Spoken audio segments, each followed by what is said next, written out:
జై కుర్మా, జై జై కుర్మా. మల్లాపురం కుర్మ సంఘ సభ్యులకు అందరికీ శనార్థి. రేపు ఆదివారం నాడు మన కుర్మ సంఘం ఎలక్షన్లు జరుగుతూ ఉన్నాయి. మన కుర్మ సోదరులందరూ కూడా దీని గురించి ప్రత్యేకంగా అందరూ ఆలోచన చేయాలి, ఆలోచన చేసి నిర్ణయం తీసుకోవాలని చెప్పి ఈ సందర్భంగా నేను తెలియజేస్తూ ఉన్నా. గత 30 ఏళ్ల నుంచి మన కుర్మ సంఘం ఏ విధంగా ఉండే, గత 8 సంవత్సరాల నుంచి ఏ విధంగా ఉంది, బెల్లం బక్కయ్య గారు ప్రెసిడెంట్గా వచ్చిన తర్వాత అందరినీ అంత కుల సభ్యులని మమేకం చేస్తూ ఐకమత్యంగా కలుపుతూ అందరి సహాయ సహకారాలతోటి ఇవాళ కుర్మ సంఘాన్ని ఎంతో అభివృద్ధి దశలో ముందుకు తీసుకెళ్లిన ఘనత శ్రీ బెల్లం బక్కయ్య గారికి దక్కుతుంది.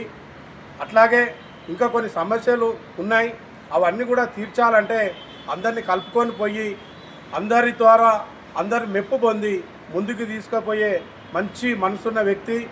ఇవాళ అందరినీ కలుపుకొని పోవడమే కాకుండా మన సంఘానికి ఏ విధంగా రావాలనో వివిధ సంఘాల ద్వారా కూడా తీసుకొని వచ్చి అందరు మెప్పు పొందిన మన పెద్దలు శ్రీ బెల్లం బక్కయ్య గారు. నేను స్వయాన అతని ఎంబడి ఉండి సలహాదారునిగా అలాగే ఆధ్వర్యంలో పనిచేయడం జరిగింది. అప్పుడు మనం కులం అభివృద్ధితో పాటు మనం ఎన్ని రోజుల నుంచి కన్న కళల్ని నిజం చేసిన వ్యక్తి శ్రీ బెల్లం బక్కయ్య గారు. పెద్ద పండుగ రూపంలో జరిగింది. కులాన్ని మొత్తం ఒక్కటై ఇవాళ మల్లాపురం కుర్మ కులం అని అంటేనే ఇవాళ ఐకమత్యంతో కూడుకున్న కులంగా గుర్తింపు తీసుకొచ్చిన వ్యక్తి శ్రీ బెల్లం బక్కయ్య గారు.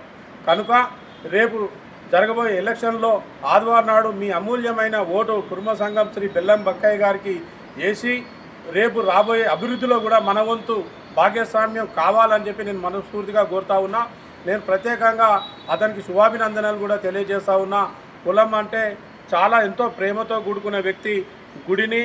గుడిలో ఉన్న దేవుళ్ళని ఎంతో ప్రేమతో 4 గంటలకు 5 గంటలకు రాత్రే వచ్చి దీపాలు పెట్టుకొని పూజలు చేసి ఇవాళ ఇంత అభివృద్ధిలోకి తీసుకొచ్చిన వ్యక్తి. కాబట్టి అన్యదా మీరందరూ కూడా ఆలోచన చేసి మంచి ఉన్న వ్యక్తిని, ఎటువంటి చెడు అలవాట్లు లేని వ్యక్తిని ఇవాళ మనం అధ్యక్షునిగా గెలిపించుకున్నట్టయితే ఇవాళ రేపు వేరే ఊర్లలో కూడా మనం చెప్పుకుంటేందుకు ఆస్కారం ఉంటుంది. కాబట్టి మేము చెప్పేదాన్ని కూడా ఆలోచన చేసి పరిగణలోకి తీసుకొని రేపు కంపల్సరిగా మీ ఓటు హక్కుని వినియోగించుకొని శ్రీ బెల్లం బక్కయ్య గారి కేసు అత్యధిక మెజార్టీతో గెలిపించాలని చెప్పి నా తరఫున నేను కోరుతా ఉన్నాను. Thank you. జై కుర్మా, జై జై కుర్మా.